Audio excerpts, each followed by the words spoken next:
Venerable Bhikkhus, brothers and sisters, the subject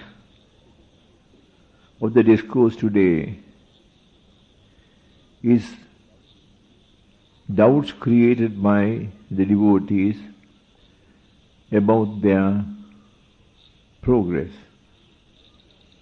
In the first instance, I wish to tell you that if we have 10 devotees are 10 different persons with 10 different temperaments, 10 different backgrounds,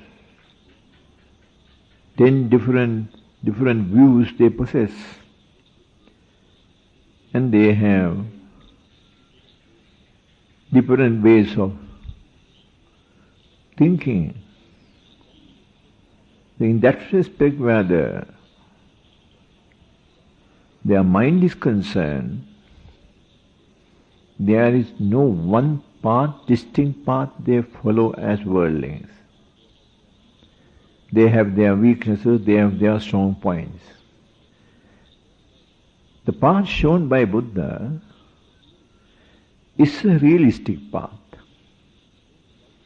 There is no doubt at any point, and distinctly he shows you as to what you should do. Therefore, the progress depends entirely upon the effort you make and the progress you make along the path. If we take two persons, both may be very energetic and persevering, but one may have the capacity to progress faster than the other, maybe due to difference in their state of intelligence of understanding. One may take a little time to understand a thing, the others may grasp the subject quicker than the other. So likewise there are various differences. And bear in mind always that we are not doing anything very much with the body. The body we are forgetting at the very start. And it is the mind that we are dealing with subsequently. Therefore the progress you expect should be created in the mind. And the development of the mind is not a very easy one. No two persons' mind will agree with the same thing. Even if they agree, there may be differences in view of their point of view about certain aspects connected with the path. Therefore, all this is to emphasize the fact there cannot be a uniform development in all the persons who participate in following this path, because their inner differences are many, capacities are varied, understanding too is not so sharp as in some cases, and the realization therefore is not the same in all cases. But one essential thing is, in this Dhamma, if you have realized the Dhamma, it must be convincing to you. You must be convinced that you have attained that height. You must be satisfied that you have given up pure defilements. And such defilements which you made a great effort to get rid of, you have got rid of them. And they are no longer affecting you. There may be instances where their certain defilements are suppressed momentarily, and possibility that they may arise again. But if you have clearly pursued the path, after all, we are all working for wisdom and nothing else. It's just not a state of mind that you create in samadhi and live in that. This is realistic understanding realistically experiencing the truth. Therefore, there can't be a difference in two persons' opinions about what each has attained. After all, Buddha has clearly stated that you have to get rid of defilements. And those defilements are 10 in number, the fetters. And your effort from the very beginning is to get rid of them. To understand the true state of things, you have to develop your mind from a worldly level to a higher level. And that is the exercise we perform at the very inception. Virtue is basically needed so that you have a calm atmosphere about you, undisturbed by incidents you have committed. And with that calm atmosphere created by virtue, which you are observing, either in the nature of 5 precepts or 8 precepts or 10 precepts, you create that atmosphere in the first instance. After that, to make the mind sharp, steady, one-pointedness is developed. There are differences of opinion about this. Developing of the one-pointedness, some say that it is not necessary. Realization can come to a mind in an ordinary way, undeveloped mind, which I doubt. The answer to that question is, you have lived the life completely believing and guiding yourself on 3 force values. And those 3 force values are permanence, satisfaction and continuity. You have lived your life in those 3 possibilities or those conditions as they are existing, and that they are true. And the impression they have created in your mind is very strong. You can't delete that by just repeating something. When a strong impression has been created, there must be a sound approach to overcome that impression or delete that impression by clearly impressing upon oneself the true nature of things. Opposed to these 3 force values, permanence, satisfaction and continuity, are the 3 realities: impermanence, unsatisfactory nature of things and the soullessness. You have lived a life in force values, accepting those 3 force beliefs, and now you are setting upon yourself a way to clear these force views out of your mind. They have created very strong impressions in your mind because you have lived in those 3 things. And if you are going to deface them out of your mind, a higher approach, a strong approach must be made so that the impression you create subsequently pursuing the new values like impermanence, unsatisfactory nature of things and the soullessness must create an indelible impression in your mind.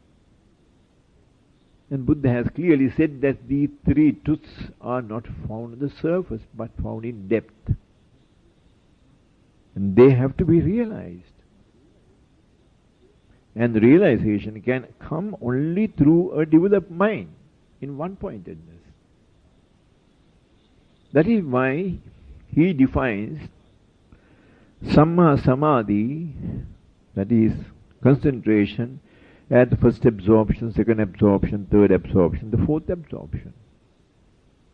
There is a difference of opinion in regard to the development of absorptions.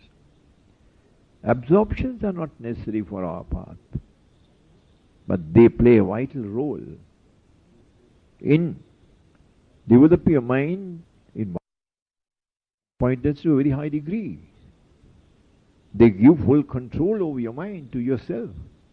If you do not do that, what happens means you may reach a stage when you will be completely having no control over your mind.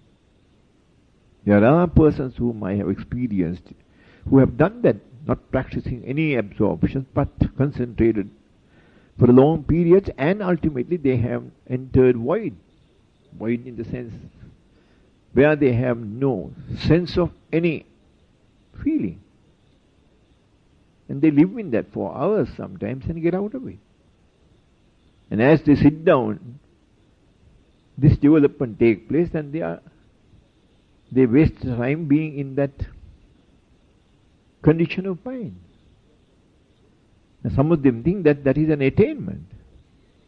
But you see here, when you develop the mind of the one-pointedness, you are at a certain stage you control the mind, so that you can stop the mind proceeding further from there onwards and bring it back to the normal condition.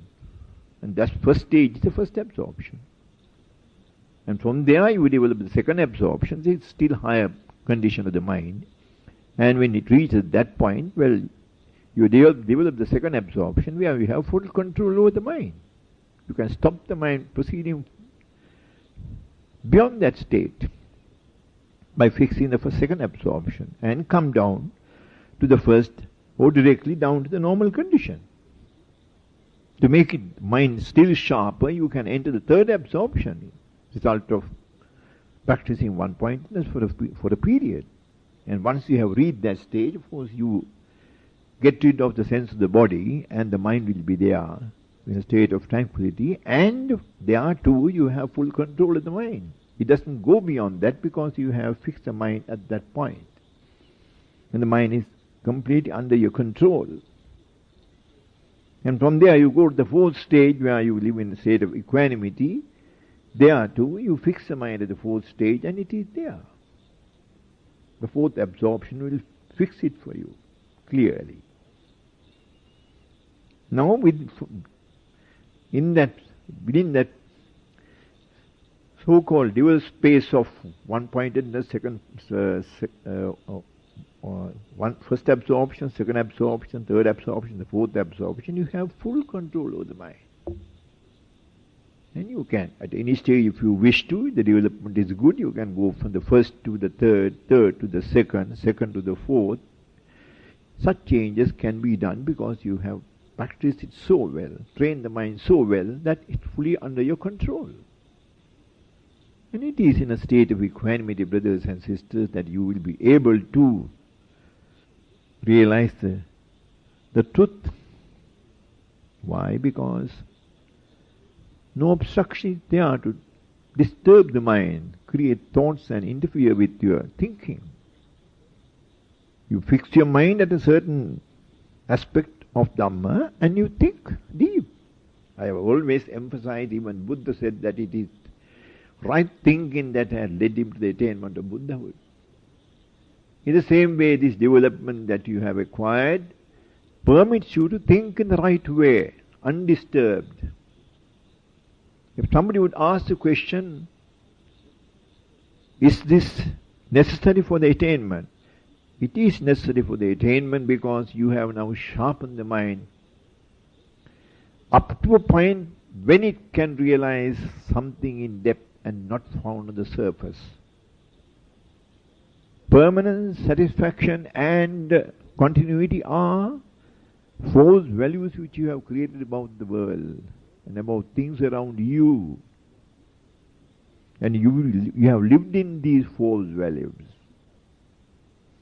Now you have trained the mind to realize the true state of things.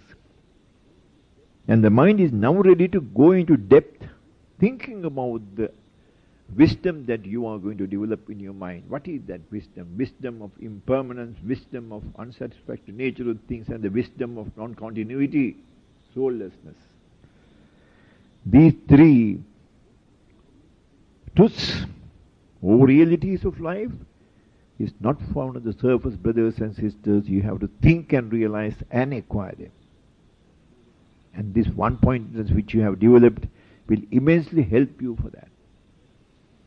Another question would be asked. Now in practicing the realization of the truth of impermanence, unsatisfactory nature of things, the soullessness, do you practice absorption? It's not necessary. Because your mind is now sharpened.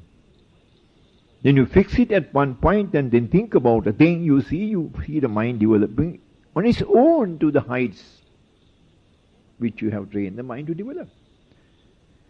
And then what happens is, it's not just one-pointedness there, but sharpness will be there in the mind for you to probe deep into any aspect of the Dhamma, and the realization come at a very high level of concentration.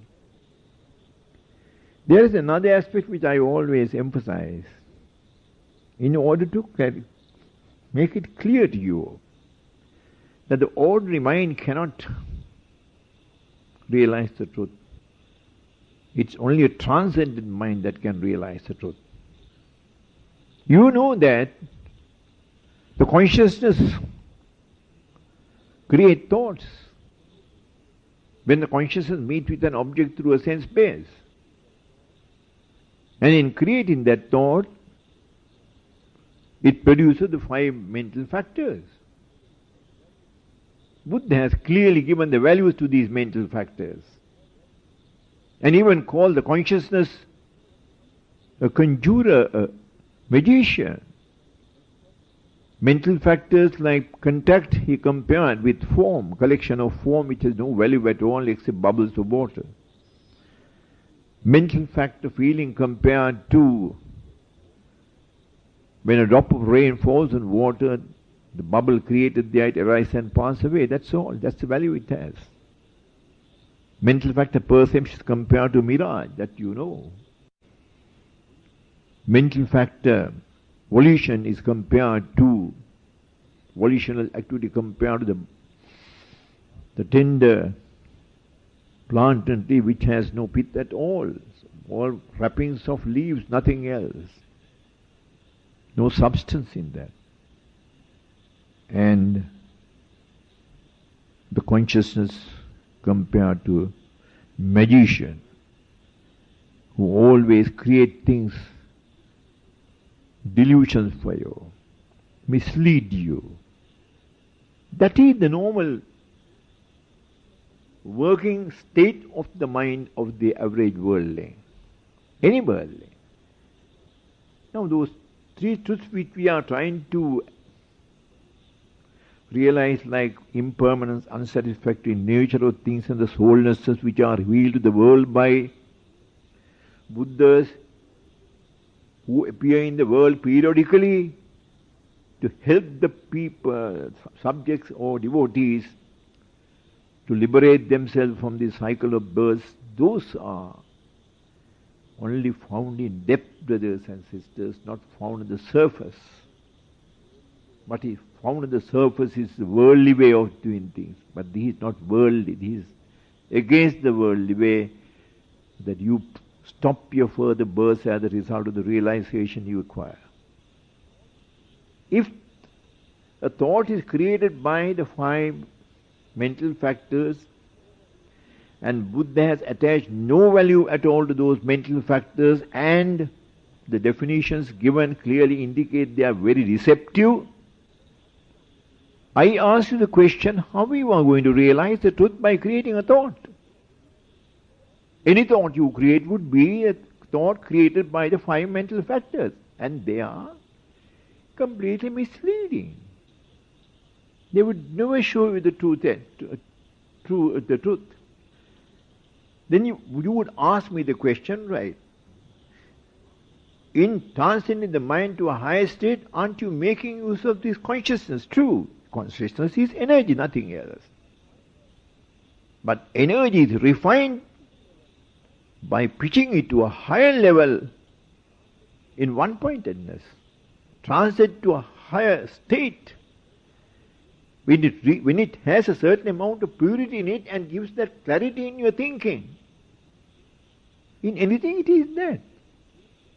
For instance, if you want to get the spirit of a thing, you see, you have to either boil it or heat it or do something like that and get the unnecessary ingredients which have made it impure. And you get the pure stuff after that. In the same way, brothers and sisters, you are training the mind. The mind as it is in the worldling is all very impure, full of false beliefs, impregnated with lot of habits which you have completely subjugated yourself to lead a life in a worldly way. It's rather difficult to make use of a mind like that to realize the truth. And the only way one could make use of a mind to realize the truth is to pitch it to a higher level, and that you do by concentration.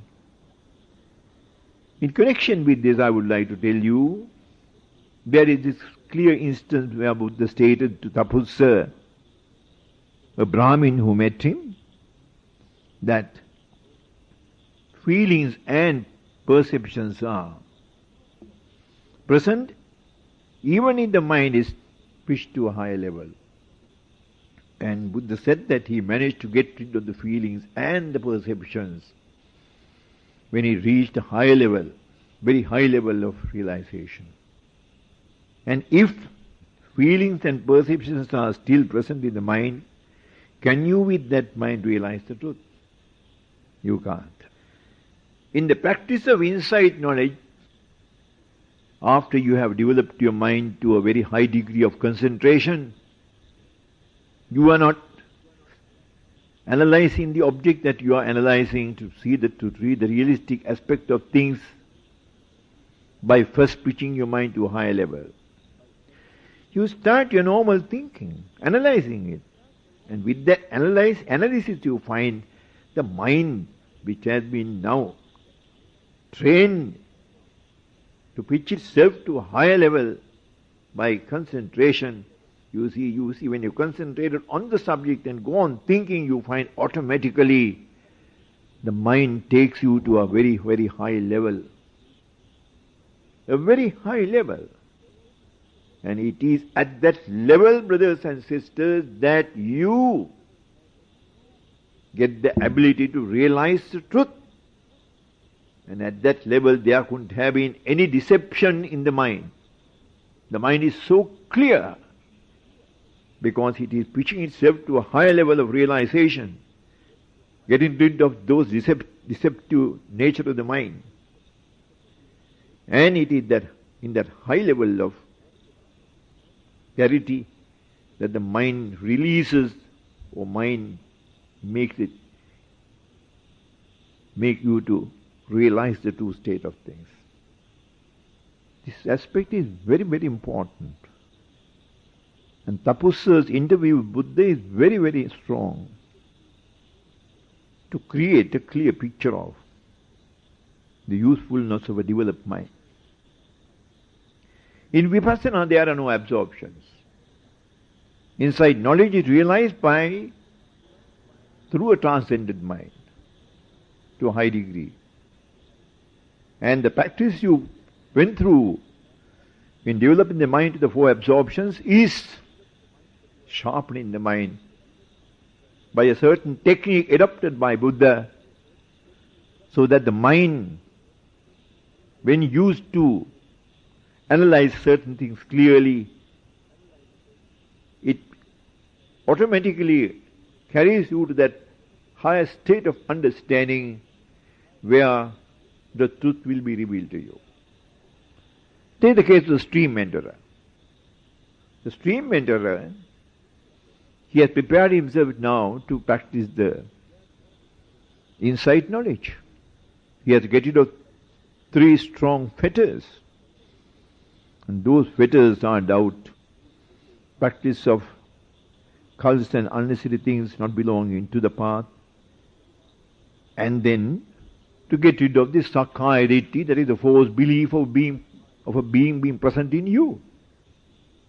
Once the 3 fetters are cleared, then the realization dawns to you. And how does the realization dawn to you? The mind will develop itself to that high state of realization. And you find you yourself will be convinced that I have now realize the first state. Because we have described you already in the discourses I gave you earlier about the manner you should practice vipassana or insight knowledge to get rid of this false belief of a being present in you, this sakkaya identity. In regard to the second fetter doubt, of course, that you realize at the stage of attainment of the first stage. Giving up of the cults and other practices which you are used to, that you will give up with the realization. Therefore, the first approach you make in the development of insight knowledge in your stream entry is to get rid of this sakkaya identity, this false belief of being present in you. And you are made to exercise, do certain things. Watch the body and mind carefully. Watch how activities are committed as a result of cause and effect. When these things are observed very minutely by you, you are quite convinced that it is so. That conviction must be created in your mind. You are the person who will be convinced with that, because you have realistically understood how you commit acts and what part the mind plays in such commission of acts. Convincing. Then of course, I have always emphasized that we are pursuing a path for the realization of wisdom. And what is the wisdom that we are going to realize? The wisdom that we are going to realize is impermanence, unsatisfactory nature of things, and the soullessness. These are the three realities. At the stream entry, you will be realizing these three things, these three realities, up to a point, not fully. Therefore, in order to reach that state of understanding and realization necessary for you to qualify yourself to enter the stream, you will have to practice arising and passing away, arising and passing away, arising and passing away. And that also development of insight knowledge. And you go on fixing your mind on everything about arising and passing away, or let's say objects, what you see, your activities, your thoughts that arise, and many other things that strike you at the moment, to help you to realize this truth, you will see that there is this development again taking place in your mind, carrying your concentration to a higher level.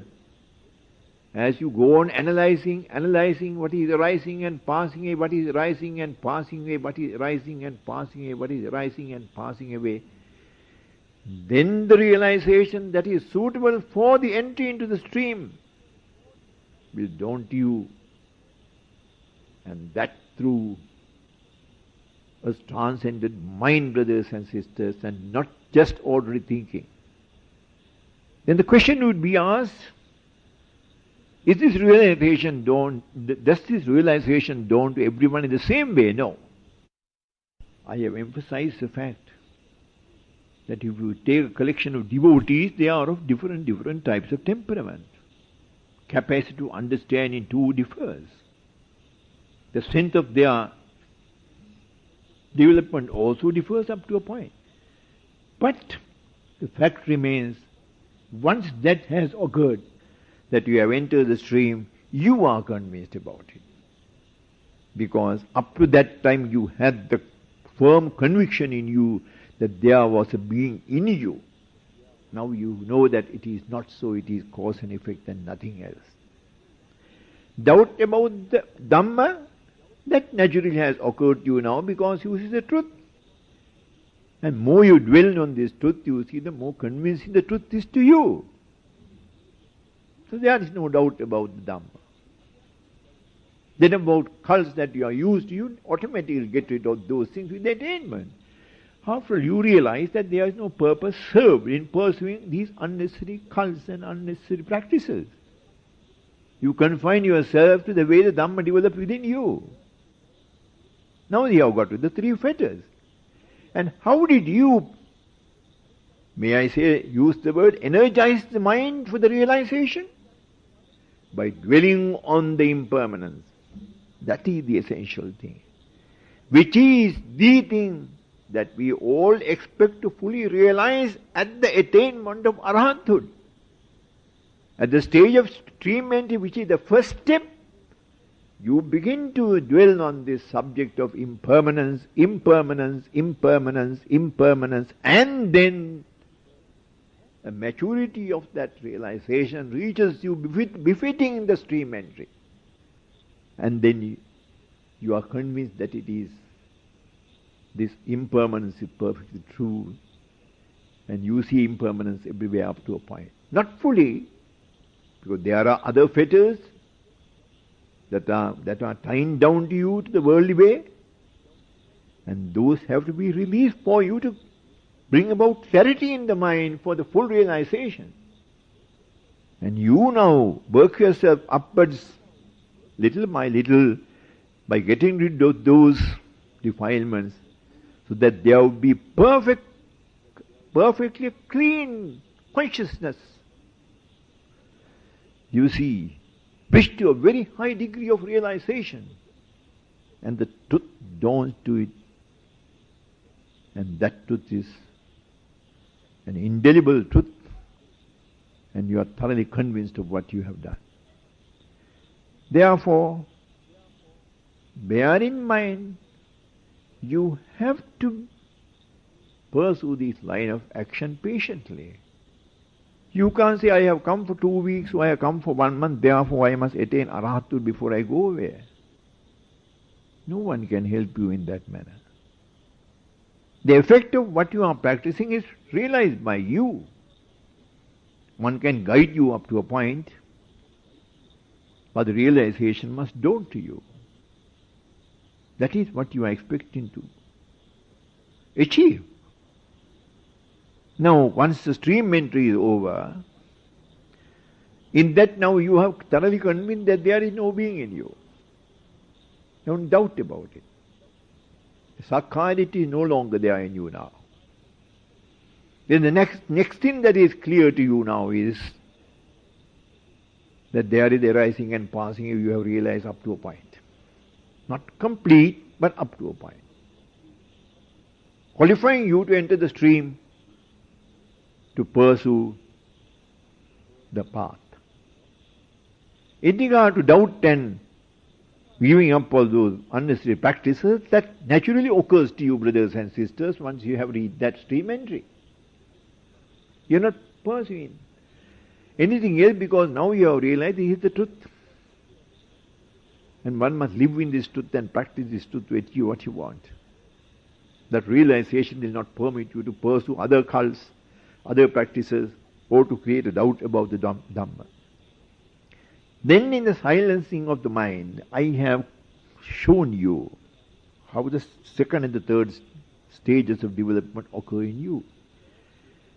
Second and third stage of development deals directly with the two fetters of attachment and aversion. And I have emphasized on many occasions convincingly that these two things are created by you as a result of creating unnecessary thinking, thoughts. The spontaneous activity of the mind in creating a thought to enable you to experience something through a sense base is something that will happen. No one can stop that. But to pursue that object further from there onwards, if it is to your liking to enjoy it thoroughly with more and more thoughts created in your mind, that's all unnecessary. And you have got used to it now. Also, if the object is not to your satisfaction, because you expect some satisfaction out of this exercise of yours in the way of seeing or hearing or smelling or tasting, etc., therefore there is naturally an aversion created in both the object. And these are two extremes which you naturally fall into as a worldling. And how? By unnecessarily creating thoughts after you have experienced the first thought, which is the occurrence as a result of a sudden incident in the nature of the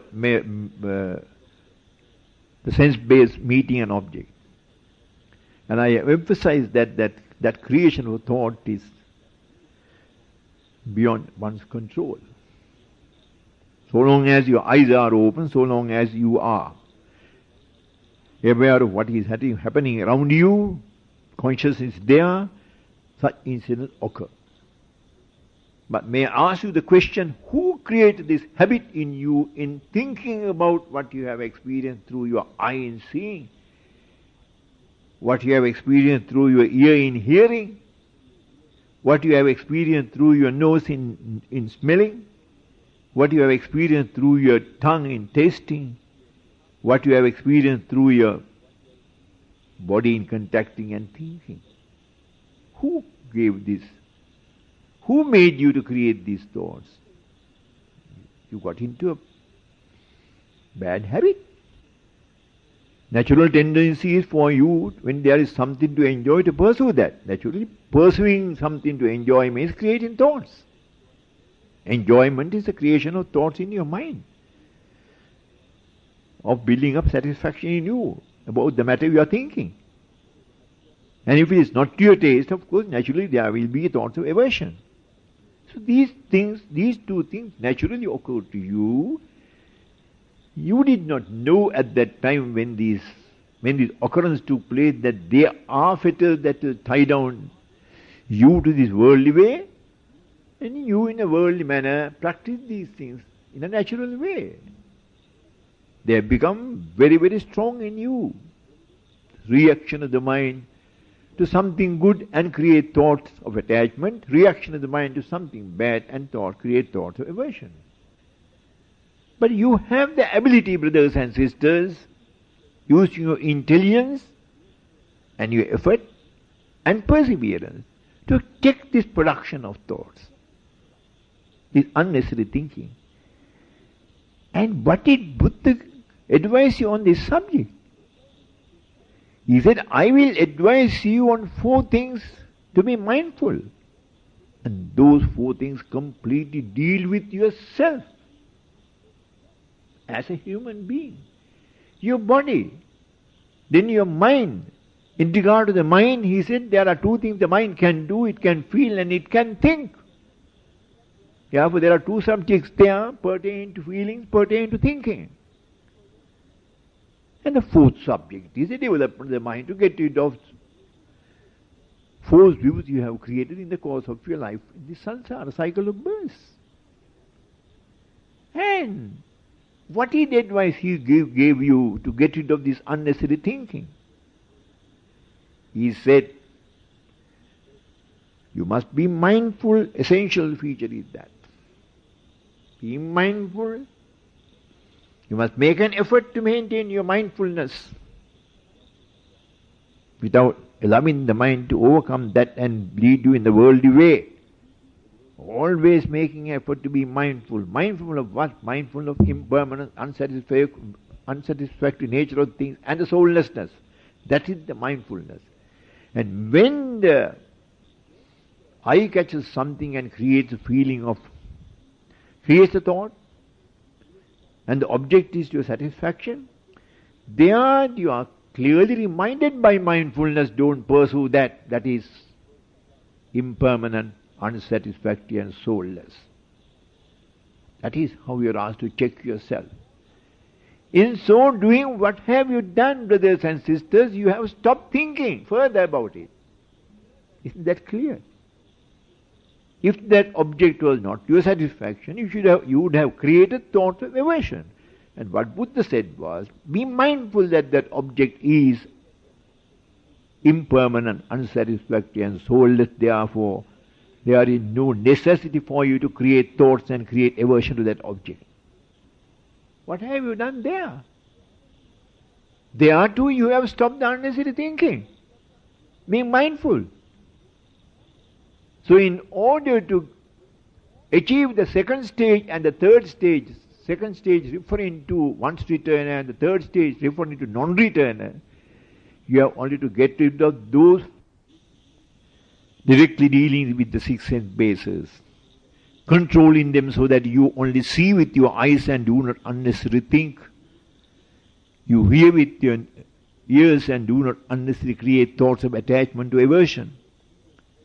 You experience smells through your nose and would not create attachment to aversion. And so are with the other sense bases. What have you done? Now we are watching the thinking carefully. You are watching. You are peeping towards you, inwardly to yourself, watching what is happening. And when such thoughts arise, you consider them as impermanent, unsatisfactory and soulless and dispel them. That's all. You go on dispelling like that, dispelling like that, dispelling like that. Realistically understand the true nature of the object. Not just telling the thought, go away, I don't want you. No. You carefully convince yourself that the thought has been created on a very false foundation. That it is permanent, that it is satisfactory and continuous. When the realistic aspect of that object is impermanent, unsatisfactory and soulless. So you bring that forward mindfully and say, this is the truth about this subject. Why should I think about this further? Dispose of the thought. Isn't that a realistic approach? Isn't that very convincing? And Buddha, there are too in the 4 foundations of mindfulness, in other words, ask you to do the same thing in regard to feelings and in regard to thoughts. Same thing. And the maturity in this exercise, you will realize how, when you go on practicing dispelling these unsettled thoughts that occur to you, you will see that there is a gradual reduction of creation of thoughts in you. Mind becomes peaceful, calm, quiet. And you are thoroughly convinced that you have now reached a very, very good standard. The thoughts that you created earlier, let's say 100 of them, now it has been reduced to about 50, and you see now there is an inner development making you to realize the impermanence again. And if necessary, you dwell on impermanence on any subject. And allow the mind again to reach that height of realization of the second stage. Very often, devotees come to us and tell us about their development. We know when they should now practice impermanence so that to give an start to the realization. And we say he has matured, he has come to maturity in that. Right now you practice this impermanence. And then of course realization comes. The third stage is rather difficult, because you are completely getting rid of desire. And that needs a careful development on yourself, on your part. Again analyzing each thought as unnecessary, of no purpose. Dispelling them as impermanent, unsatisfactory, soulless. And then you will realize the truth there too. When it reaches that stage of maturity where no thoughts occur now into your mind, after experiencing any sense-based activity, mind is peaceful, calm, quiet, well settled, and you also experience the mind going deeper and deeper and deeper and deeper to some depth. And that depth is depth of realization. Depth of the skill for you to realize the true nature of things in its full glory, in its fullness. And you are very peaceful, absolutely peaceful. And you would ask again the question, how would one know that one has realized these things? After all, it is the maturity that is taking place in you that will make you to realize that you have come to a certain stage of development where you are not experiencing aversion, not experiencing attachment. You are very sober. About what? About all that you see, all that you hear, all that you smell, all that the sense-based experience. You are not excited about these things now. We have reached a peaceful stage, and that should dawn to you. If you are intelligent following the path The realization must come to you, and don't expect dictation or decision from others. The question very often asked is, how could one realize this? Who realizes? You realize. Think of your mind before you practice calmness in your mind. Think of the state of your mind before you practice giving up of all unnecessary thoughts.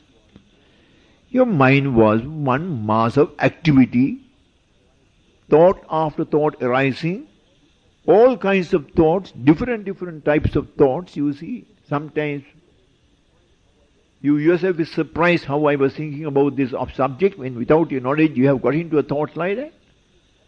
And against that you have a very peaceful mind. Absolutely peaceful. When you look at the mind, nothing there. Emptiness. If you have developed the second stage, there is one few thoughts arising, and that also you realistically now dispose of them. I mean, isn't that a realization by you? Should anybody probe into your mind and tell you, I see you have now reduced by 50% all that you are thinking? You can realize that. I always emphasize the fact that realization is yours and not others. Don't depend on anybody's dictation. You yourself know who you are and what you are, because entire Buddhist philosophy is there with one view, and that view is to make you realize who you are truthfully. You now consider that you are a being when it is not so. And Buddha says you are just a causally created object, that's all. And it is that realization that we are following. In regard to the higher states, I have explained to you under the subject of keeping the mind silent, how they develop. There is no necessity for me to go through them over and over again, but always bear in mind, a teacher is necessary. There may be instances where, when a devotee confesses to the teacher that I have experienced these things, for the teacher to rightly understand and guide the pupil to follow the next step. For instance, if you make the teacher understand that your thinking has been stopped now considerably and you are very peaceful, about the 50% of the normal thinking you have completely given up and the mind is very peaceful, then of course the teacher knows that you have reduced the effect of those fetters of attachment and aversion 50%. So we give you a subject of meditation to promote the realization of impermanence, unsatisfactory nature of things, the soullessness. And you practice that. And you then realize, I have achieved. If that practice has made you realize the truth, certainly it will convincingly make you feel that you have realized the second stage. One cannot give descriptions about the manner of behavior of the mind. I can assure you this, that in all these realizations, the first stage or second stage or third stage or fourth stage, your mind is pitched to a very high level of realization. Just does not occur like a normal mind. The normal mind is subject to a lot of impurities. But you have, by developing yourself in one-pointedness, adopted technique where the mind now can develop itself to a high degree.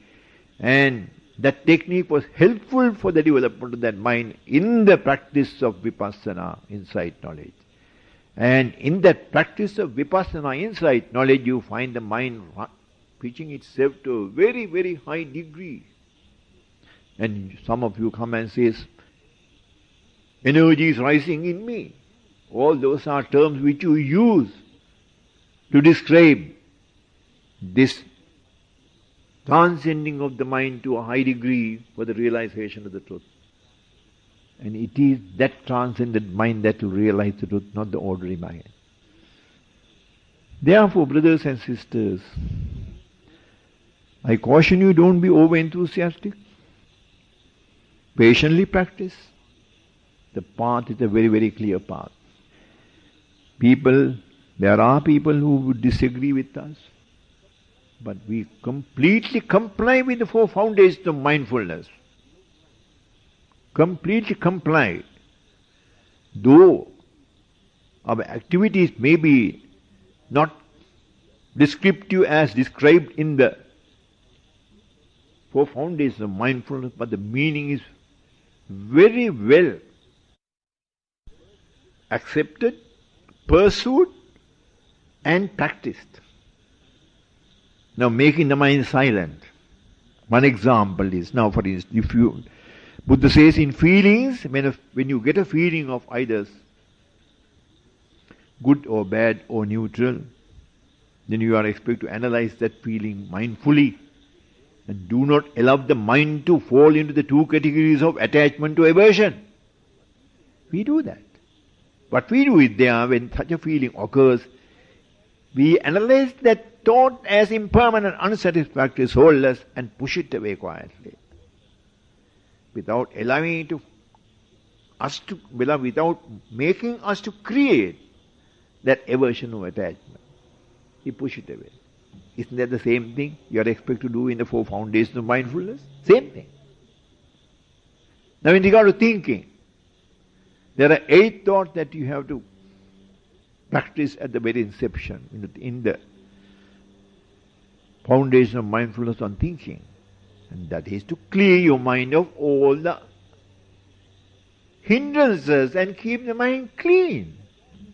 What are the hindrances? Thoughts of attachment, thoughts of aversion, thoughts making you feel sleepy, leading to torpor.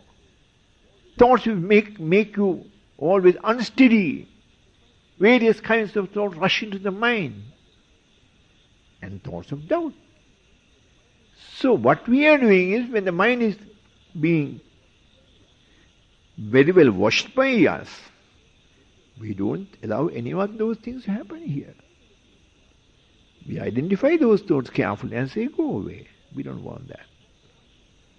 Would not encourage the consciousness to pursue in producing such thoughts by discouraging the rising of such thoughts and dispelling them out of your mind. Thereby, the consciousness is also cautious, and it produces less and less thought, because now you are attacking the habit of the consciousness in producing unnecessary thoughts by tackling every such thought as unsatisfactory, as impermanent, as soulless, and despairing them. Same approach. So poor people who cannot understand what we are doing, they of course they give interpretation of the four foundations of mindfulness without truly understanding the true Dhamma embedded in that four foundations of mindfulness. That Dhamma that is there, the approach Buddha made. And how he made that effort? Yes, use words. So we people give various interpretations to these words and do various types of things. But isn't it the truth that what we are directly dealing is really in keeping with the gist of that advice or instructions given by Buddha? Here's the clear answer to that. Now, so to say, the realistic truth embedded in that Dhamma, we are practicing. That is why, brothers and sisters, that we are in a position to develop in you, if you sincerely follow our instructions, results faster than some others experience. So certain people say, oh, they produce very clear results in very, very, very short time.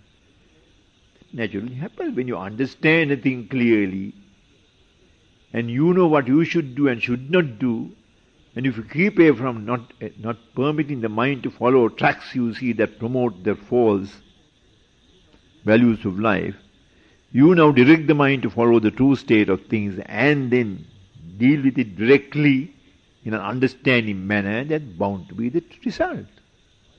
We are not taking our hand right round behind our head to touch the nose. We are touching the nose directly in front with the hand. And that is the shortest cut. If I describe the approach we make, that is what we are doing. Because we see the truth. We see the approach made by Buddha in its clearness, and we practice what he has advised us to do. May I say I have no doubt. There may be hundreds and hundreds of deities in the deityverse who have heard Buddha's words, and in my own way I feel they agree with our path. They agree with our path.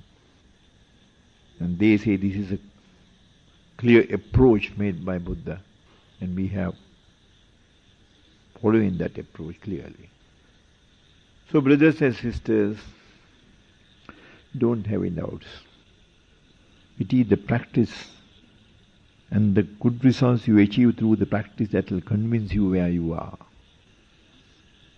We have one bright example in Venerable Ananda Arahat, who lived with Buddha, looked after him, even at his deathbed, heard all the Dhamma he has preached, either listening to the preaching or what Buddha has told him subsequently.